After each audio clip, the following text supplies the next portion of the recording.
Acts chapter 1, verses 13 and 14. These all continued with one accord in prayer and supplication with the woman and Mary, the mother of Jesus, and with his brethren. They were with one accord, they were there. This was the start of the New Testament church after Jesus left. It is the purest form of church you and I are going to find. It is before the Nicolaitans came in.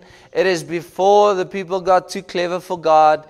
This is the original. It's the first steps. It's the birth.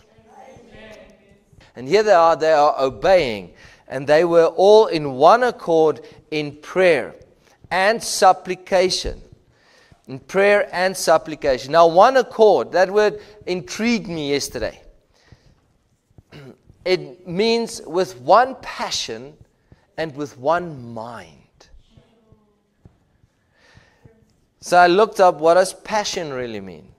It is an intense, driving or overmastering feeling or conviction, desire and hunger. Passion moves. It moves you. It consumes you. It is something that you go to bed with it, you wake up with it.